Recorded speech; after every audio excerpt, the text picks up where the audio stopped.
ইসলামের ইতিহাসে অনেক মহান ব্যক্তিত্ব ছিলেন যারা তাদের বীরত্ব, সাহসিকতা এবং দীর্ঘ নেতৃত্বের মাধ্যমে মুসলিম সাম্রাজ্যের পতাকাকে উঁচুতে রেখেছেন।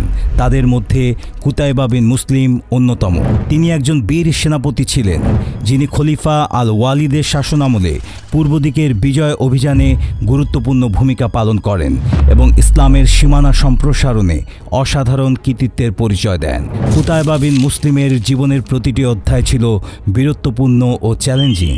ইসলামের প্রসারের জন্য তিনি যে ত্যাগ স্বীকার করেছেন তা মুসলিম ইতিহাসে চিরস্মরণীয় হয়ে থাকবে। তার বীরত্ব ও নেতৃত্ব মুসলিম বিশ্বের নতুন অধ্যায়ের সূচনা করে এবং পূর্বাঞ্চলের অনেক অঞ্চল ইসলামী শাসনের অন্তর্ভুক্ত হয়। শৈশব ও প্রাথমিক জীবন। কুতাইবা বিন মুসলিমের জন্ম হয় 669 খ্রিস্টাব্দে 49 হিজরিতে সাথিল আরবের বসরায়। তার পুরো নাম ছিল কুতাইবা ইবনে মুসলিম ইবনে আমর আল বাহিলি। তিনি একটি অভিজাত আরব পরিবারে জন্মগ্রহণ করেন। তার পরিবার বাহিলি গোত্রের অন্তর্ভুক্ত ছিল, যা আরব জাহিলিয়াতের যুগ থেকে ইসলামের যুগ পর্যন্ত বিখ্যাত একটি গোত্র ছিল। এই গোত্র থেকে অনেক জ্ঞানী ও বীর সৈনিক মুসলিম বিশ্বে পরিচিত লাভ করেন। তার পরিবার থেকে পাওয়া এই সংস্কার ও সামরিক চেতনা তার ভবিষ্যৎ জীবনকে গভীরভাবে প্রভাবিত করে। কুতাইবা ছোটবেলা থেকেই সামরিক কৌশল ও যুদ্ধবিদ্যায় পারদর্শী হয়ে ওঠেন। তার শারীরিক ক্ষমতা, সাহসিকতা এবং নেতৃত্ব গুণ তাকে শৈশব থেকেই অন্যান্যদের থেকে আলাদা করে তুলেছিল। তিনি মেধাবী এবং বুদ্ধিমানও ছিলেন, ফলে ইসলামী খেলাফতের সেনাবাহিনীতে তিনি দ্রুত নিজের স্থান করে নেন। খলিফা আল ওয়ালিদের অধীনে সামরিক জীবন। কুতাইবা বিন মুসলিমের সামরিক জীবন শুরু হয় খলিফা আব্দুল মালিক ইবনে মারওয়ানের অধীনে, তবে তার খ্যাতি বৃদ্ধি পায় খলিফা আল ওয়ালিদ ইবনে আব্দুল মালিকের শাসনামলে।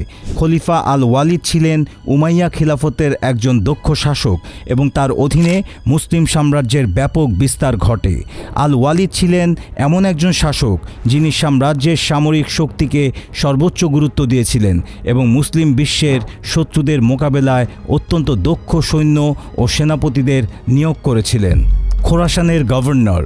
কুতাইবার সামরিক জীবনের প্রথম উল্লেখযোগ্য ঘটনা ছিল খোরাসানের প্রশাসক নিযুক্ত হওয়া। হাজ্জাজ বিন ইউসুফ কুতাইবাকে খোরাসানের গভর্নর হিসেবে নিযুক্ত করেন এবং সেখান থেকেই তার বীরত্বপূর্ণ অভিযানের শুরু হয়। খোরাসান ছিল একটি গুরুত্বপূর্ণ অঞ্চল যা ইসলামের জন্য একটি কৌশলগত স্থান ছিল। এই অঞ্চলে শাসন প্রতিষ্ঠা করা ছিল অত্যন্ত গুরুত্বপূর্ণ, কারণ এখান থেকেই মুসলিম বাহিনী পূর্ব দিকে প্রসারিত হতে পারত। কুতাইবা তার শক্তিশালী নেতৃত্ব ও কৌশলের মাধ্যমে খোরাসানে ইসলামের শক্তি মজবুত করেন। মধ্য এশিয়ায় ইসলামী বিজয়। খোরাসান নিয়ন্ত্রণের পর কুতাইবা মধ্য এশিয়ার দিকে ইসলামের প্রসার ঘটাতে মনোযোগ দেন। তার সবচেয়ে বিখ্যাত এবং সাফল্যমণ্ডিত অভিযানের মধ্যে ছিল মধ্য এশিয়ার ঐতিহাসিক অঞ্চলগুলো, যেমন ট্রান্সক্সিয়ানা, যা বর্তমানের উজবেকিস্তান, তাজিকিস্তান, কিরগিজস্তান এবং কাজাখস্তানের কিছু অংশ নিয়ে গঠিত। এই অঞ্চলগুলোতে তিনি ইসলামের আলো ছড়িয়ে দেন এবং ইসলামী শাসন প্রতিষ্ঠা করেন। বুখারা ও সমরকান্দ বিজয়। কুতাইবার সর্বাধিক বিখ্যাত সামরিক অভিযানের একটি ছিল বুখারা ও সমরকান্দের বিজয়। এই দুটি শহর ছিল মধ্য এশিয়ার সবচেয়ে গুরুত্বপূর্ণ ও সমৃদ্ধ শহর। বুখারা ও সমরকান্দ ছিল জ্ঞান, বিজ্ঞান ও বাণিজ্যের কেন্দ্র। কুতাইবা তার অসাধারণ সামরিক কৌশল এবং বুদ্ধিমত্তার মাধ্যমে এই শহরগুলোকে দখল করেন এবং সেইগুলোতে ইসলামী শাসন প্রতিষ্ঠা করেন। বুখারা শহরটি 705 খ্রিস্টাব্দে মুসলিম বাহিনীর হাতে আসে এবং এটি কুতাইবার বিজয় অভিযানের এক গুরুত্বপূর্ণ অধ্যায় ছিল। সমরকন্দের দখল নেওয়া ছিল একটি কঠিন কাজ, কারণ এটি ছিল শক্তিশালী প্রতিরক্ষা ব্যবস্থা ও সম্পদের অধিকারী একটি শহর। সমরকন্দের শাসক ও স্থানীয় লোকজন মুসলিম বাহিনীর বিরুদ্ধে দীর্ঘ সময় ধরে প্রতিরোধ চালায়, তবে কুতাইবা তার অসাধারণ কৌশল এবং সেনাবাহিনীর মাধ্যমে শহরটি দখল করেন। সমরকন্দের বিজয় মুসলিম সাম্রাজ্যের জন্য ছিল একটি বিশাল মাইলফলক এবং এর মাধ্যমে মধ্য এশিয়ায় ইসলামের ভিত্তি সুসংহত হয়। চীন পর্যন্ত ইসলামের প্রচার। কুতাইবা বিন মুসলিমের সামরিক অভিযানের সবচেয়ে উল্লেখযোগ্য দিক ছিল তার নেতৃত্বে ইসলামের প্রসার চীনের সীমান্ত পর্যন্ত পৌঁছানো। তিনি চীনের দিকে অভিযান পরিচালনা করেন এবং ইসলামের পতাকা প্রায় চীনের সীমান্তে পৌঁছে দেন। তবে চীনের বিরুদ্ধে বড় কোনো যুদ্ধে না জড়িয়েও কূটনৈতিকভাবে শান্তিপূর্ণভাবে মুসলিম সাম্রাজ্যের অবস্থান মজবুত করতে সক্ষম হন। কূটনৈতিক সাফল্য। কুতাইবা শুধু একজন দক্ষ যোদ্ধা ছিলেন না, তিনি একজন কূটনৈতিক নেতাও ছিলেন। তিনি যুদ্ধের পাশাপাশি শান্তিপূর্ণ কূটনৈতিক উপায়ে অনেক শহর এবং অঞ্চলকে ইসলামের অধীনে আনেন। তার কৌশল ছিল, যেখানে যুদ্ধ জয়লাভ করা কঠিন সেখানে তিনি কূটনৈতিক সম্পর্ক স্থাপন করে সেখানকার শাসকদের সঙ্গে চুক্তি করতেন এবং তাদের ইসলামের শাসন মেনে নিতে উদ্বুদ্ধ করতেন। নেতৃত্ব ও সামরিক কৌশল। কুতাইবা বিন মুসলিম ছিলেন একজন অসাধারণ সামরিক কৌশলী। তার সামরিক অভিযানে তিনি যে কৌশল প্রয়োগ করেছিলেন তা তার সময়ের অন্যান্য সামরিক নেতাদের থেকে তাকে আলাদা করে তোলে। তিনি দ্রুতগতির অভিযান পরিচালনা করতেন এবং শত্রুর দুর্বলতার সুযোগ নিতেন। তার অভিযানের প্রধান বৈশিষ্ট্য ছিল শত্রুদের চমকে দেওয়া এবং আক্রমণের পূর্বে তাদেরকে বিভ্রান্ত করা। কতেক ঐতিহাসিকের মতে তিনি প্রায়শই রাতের বেলা আক্রমণ করতেন এবং শত্রুদের ঘুমের মধ্যে আঘাত করতেন, যা তার বিজয়ের অন্যতম কৌশল ছিল। তিনি সেনাবাহিনীর শৃঙ্খলা বজায় রাখতে অত্যন্ত কঠোর ছিলেন এবং যে কোনো ধরনের বিশৃঙ্খলা কঠোরভাবে দমন করতেন। তার নেতৃত্বে সেনাবাহিনী সবসময় সুশৃঙ্খল ছিল এবং যুদ্ধের ময়দানে সর্বোচ্চ নৈপুণ্য প্রদর্শন করত। তার কৌশলগত দক্ষতার জন্য তিনি ইতিহাসে একজন কিংবদন্তি সেনাপতি হিসেবে স্মরণীয় হয়ে আছেন। ব্যক্তিগত জীবন। কুতাইবা বিন মুসলিম একজন ধার্মিক এবং নীতিবান ব্যক্তি ছিলেন। তিনি সবসময় আল্লাহর প্রতি দৃঢ় বিশ্বাস রাখতেন এবং যুদ্ধের ময়দানে আল্লাহর সাহায্য প্রার্থনা করতেন। তিনি তার সৈন্যদের নৈতিক মান উন্নত করতে এবং তাদেরকে সবসময় আল্লাহর ভরসায় থাকার পরামর্শ দিতেন। তার ব্যক্তিগত জীবন ছিল অত্যন্ত সাদাসিধে এবং তিনি শাসক হিসেবে তার ক্ষমতার অপব্যবহার কখনই করেননি। কুতাইবা বিন মুসলিম ইসলামের প্রতি তার গভীর বিশ্বাসের জন্য পরিচিত ছিলেন। তিনি যুদ্ধের সময় আল্লাহর সাহায্য কামনা করতেন এবং প্রায় তার সৈন্যদের ধর্মীয় দায়িত্ব সম্পর্কে শিক্ষা দিতেন।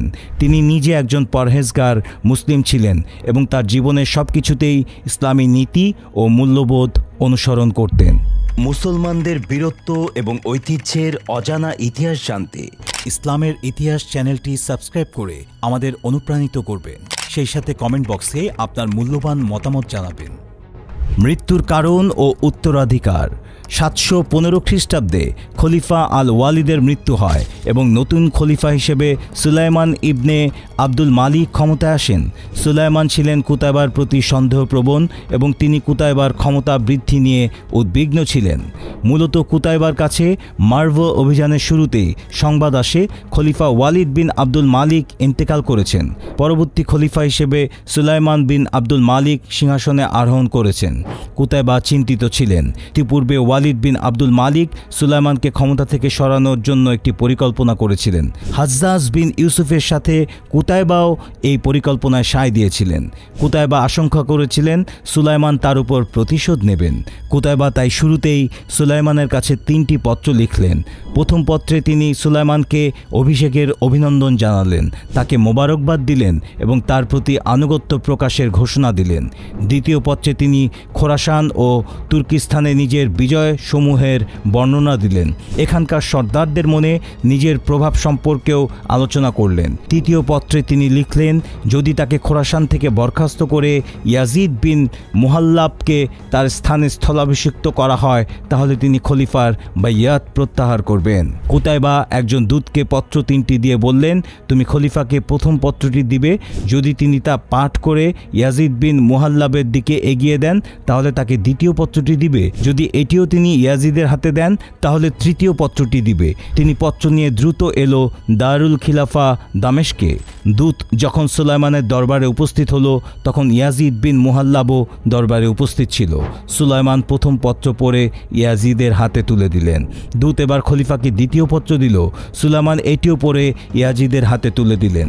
দূত এবার খলিফার হাতে কুতাইবা তৃতীয় পত্র তুলে দিলেন। পত্র পড়ে সুলাইমানের চেহারা রাগে লাল হয়ে যায়, তবুও তিনি চুপ থাকেন।